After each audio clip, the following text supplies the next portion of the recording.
भगवान कृष्ण जब सीधे विदुर के घर जाते हैं, वहां पर भी जो सेवा भाव बना वो लिए और वहां से सीधे प्रस्थान करते हैं। लेकिन विचार कीजिए, धृतराष्ट्र पुत्र के पक्ष में पढ़ करके, पुत्र के स्वार्थ में पढ़ करके राजा होकर के भी कर्तव्यहीन हो गया। अरे राजा को तो न्यायवादी होना चाहिए, राजा को तो प्रियवादी होना चाहिए, राजा को तो बिल्कुल दूध का दूध और पानी का पानी न्याय करना चाहिए। एक राजा था, उसकी पत्नी बंदूक लिया और पक्षी को मारने लगा। बोली, ठीक से सुनिए, पक्षी को गोली मारने लगा और एक बार उसका एम बहक जाता है। एक आदमी रास्ते से जा रहा था, उसको गोली लग गया, मर गया। राजा के पास आए, उस लाश लेकर के कहा आपकी पत्नी ने इसको गोली मार दिया, ये मर गया।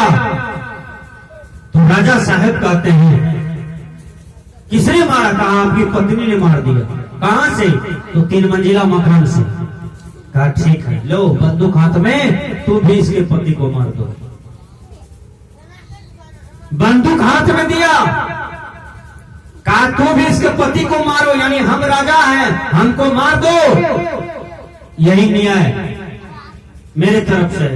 पूरे परिवार के लोग कल जोड़ करके खड़े हो गए। कहा नहीं नहीं, आप जैसे प्रियवादी, आप जैसे प्यारा राजा, ये समाज का वरदान है, इस जग का वरदान है, इसलिए मैं आपको नहीं मार सकता। और पत्नी गिर गई, सबके चरणों में माफी मांगने लगी। राजा ने 1 कोना राज दान कर दिया। कहा जाओ, विधवा हो गई तुम, कोई दिक्कत नहीं, तुम खाओ पियो, ऐसा मौज करो, भक्ति भजन करो। तो राजा को ऐसा होना चाहिए, धृतराष्ट्र जैसा नहीं। धृतराष्ट्र महाभारत का मूल कारण है कि हमेशा पुत्र पक्ष में, पुत्र के स्वार्थ में पढ़ करके हमेशा अनुचित फैसला, हमेशा गलत फैसला सुनाता रहा। इसलिए याद रखिए कि यदि हस्तिनापुर खत्म हो गया, लहू बह गया, खून की नदियां बह गई, तो ये राजा का गलत न्याय से हुआ। इंग्लिश के विद्वान ने कहा where is selfishness there is earthiest. जहां स्वार्थ है वहां सर्वनाश है। इसलिए स्वार्थ में हम नहीं पढ़े। स्वार्थ में जो पढ़ता है, तो देखिए समाज में भी जिनसे स्वार्थ है तो वो बड़ा बढ़िया, बड़ा मीठ, और जिनसे कोई स्वार्थ नहीं तो बड़ा तीत, बड़ी खट्टा। उसका दर्शन हमको नहीं चाहिए, उनसे हम बात नहीं करते हैं, उनसे हम टोकते नहीं हैं। आदमी को निस्वार्थ पूर्वक चलना चाहिए संसार में, और निस्वार्थ पूर्वक कर्म करना चाहिए। स्वार्थ में पढ़ करके हम गड़बड़ हो जाते हैं, स्वार्थ में पढ़ करके हम कर्तव्यहीन हो जाते हैं। इसलिए संत महापुरुष कहते हैं कि स्वार्थ से अलग जीवन जीना चाहिए। मैं बता देता हूं, 4 गोतनी है एक परिवार में, चारों गोतनी सब काम करती है। कोई बर्तन मांजती है, कोई चौका लगाती है, कोई भोजन बना लेती है, कोई गौ को भोजन दे देती है, कोई सारा कपड़ा खींच लेती है। सब मिलकर के काम करती है प्रतिदिन। अब बड़की गोतनी देखिए, उसका बेटा था पप्पू। पप्पू बड़ा प्यारा, देखने सुनने में बहुत खूबसूरत। बड़की क्या करती है? भात पारस करती है, मझली दाल पारस करती है, संजली सब्जी पारस करती है। छोटकी दूध पारस करती है, दूध। छोटकी क्या करती है? छाली सहित दूध अपना बेटा को दे दिया, गोतनी के बेटा को खाली थोड़ा थोड़ा दूध दे दिया, अपना बेटा को खूब दूध दे दिया, छाली दे दिया। ये घर चलने वाला है? बोलिए, ये घर चलने वाला है? छाली अपना बेटा को खिलाओगे, छुच्छे दूध गोतनी के बेटा को दोगे। इस स्वार्थ में पड़ करके आदमी कर्तव्यहीन हो जाता है, अपने कर्तव्य पथ से गिर जाता है। इसलिए स्वार्थ, बड़े बड़े संत महापुरुषों के जीवन में कोई स्वार्थ नहीं। कबीर साहब का जीवन देखिए कितना बढ़िया है। कबीर साहब जी कहते हैं मैं रोऊं इस जगत को।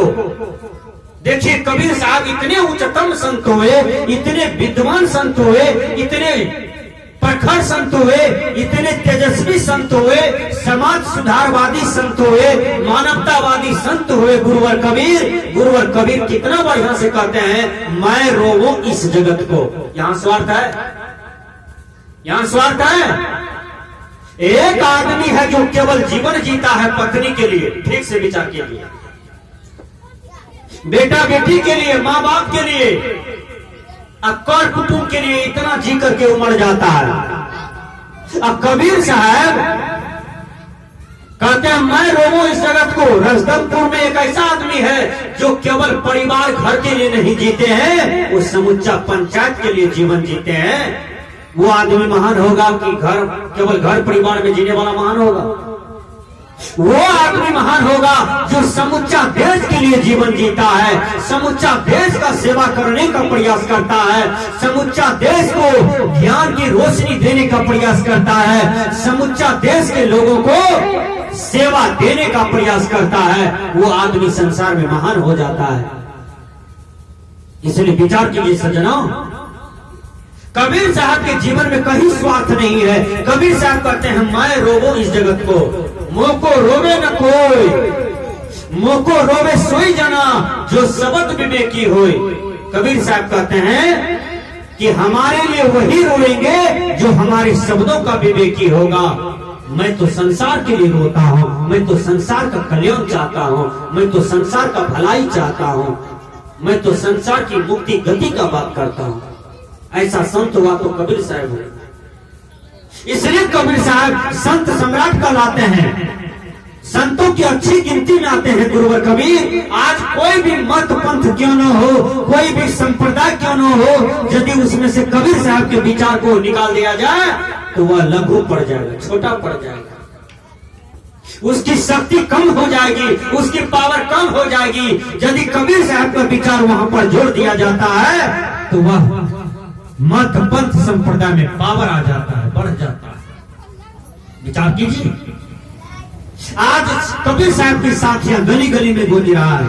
साहित्य में, हिंदी में, बड़े बड़े दर्शन शास्त्र में कबीर साहब का वाणी चला गया।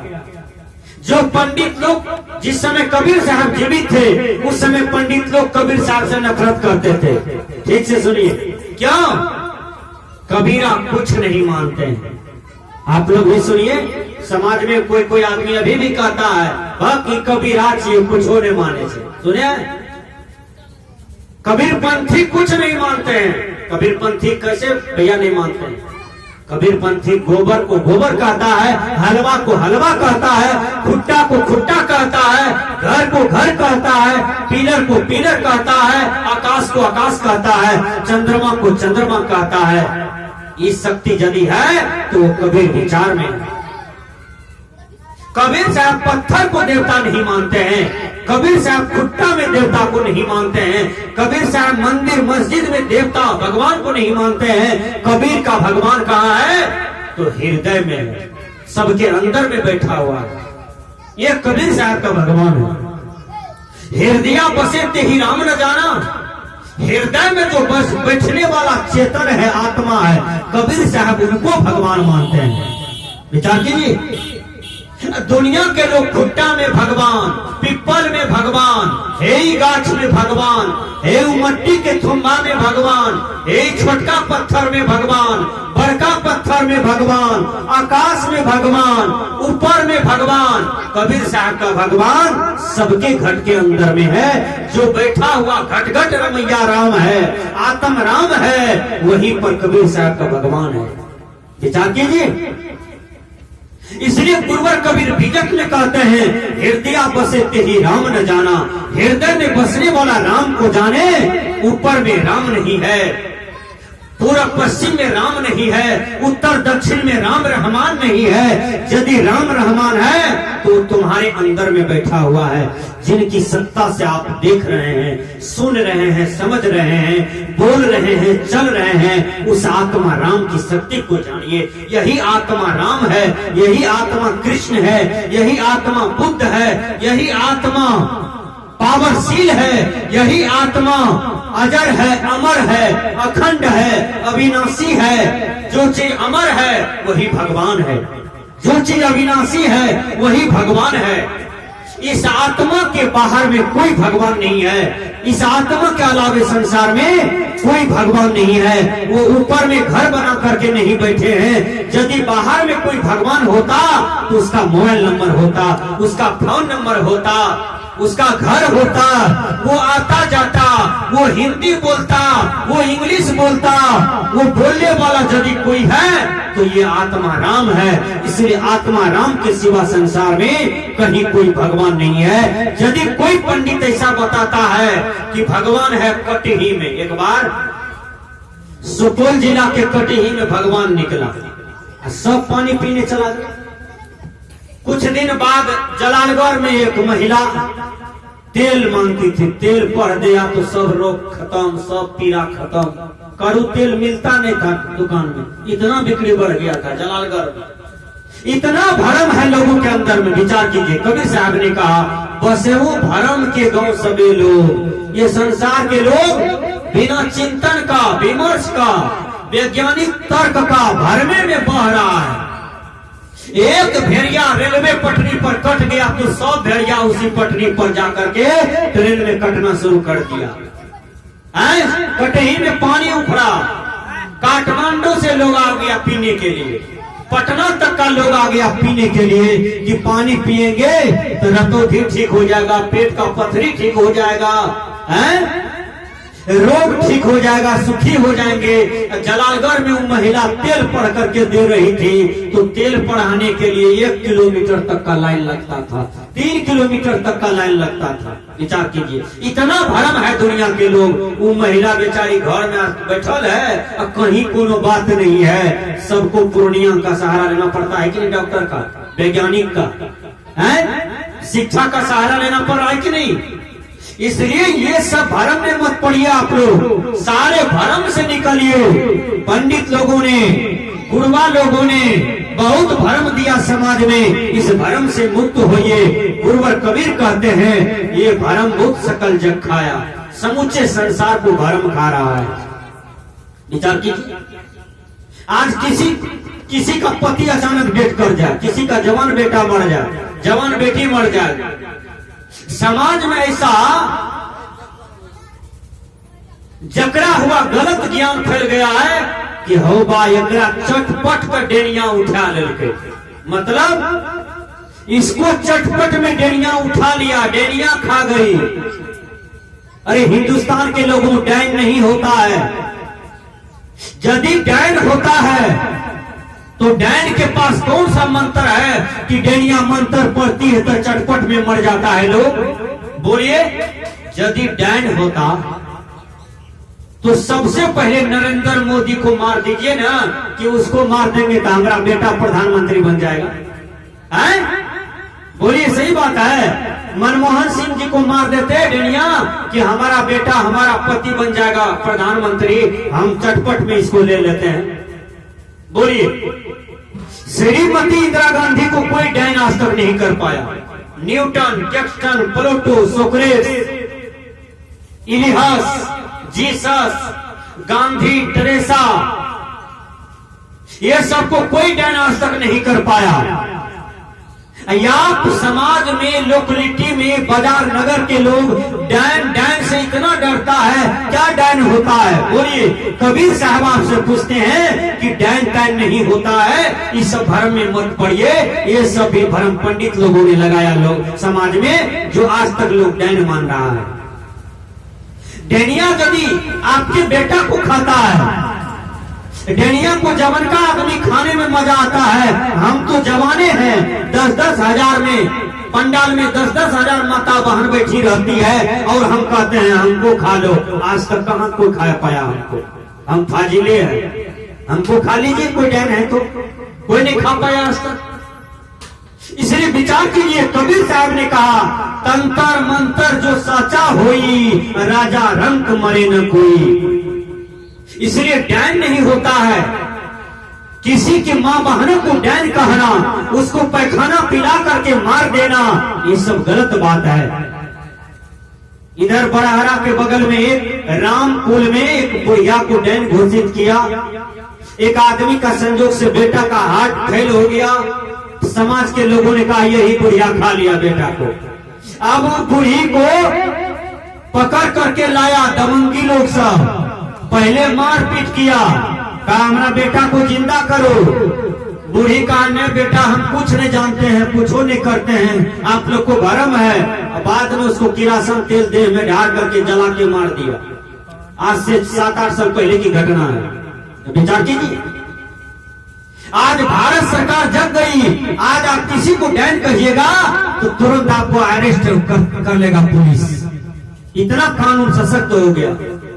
किसी को डैन कहिएगा, डैन मानिएगा, डैन कह दीजिए, आपको भारत सरकार की पुलिस पकड़ लेगा, आपको बेल होना मुश्किल हो जाएगा। क्योंकि ये अफवाह है, ये भरम है, ये कहीं कुछ नहीं है। इसमें बहुत से माता बहने की जान चली गई, बहुत उसको प्रताड़ित किया गया, उनके साथ बहुत अनैतिक कर्तव्य हुआ। इसलिए सज्जनों, कबीर विचार भी कहते हैं ये सब भ्रम में न पड़े। आइए मैं निवेदन करता हूँ आप लोगों से कि आप लोग भ्रम में न पड़े। आप लोग आत्मा की शक्ति को जानिए। आत्मा को जान जाइएगा तो संसार के सारे भ्रम आपका मिट जाएगा, सारे आवरण मिट जाएंगे। मैं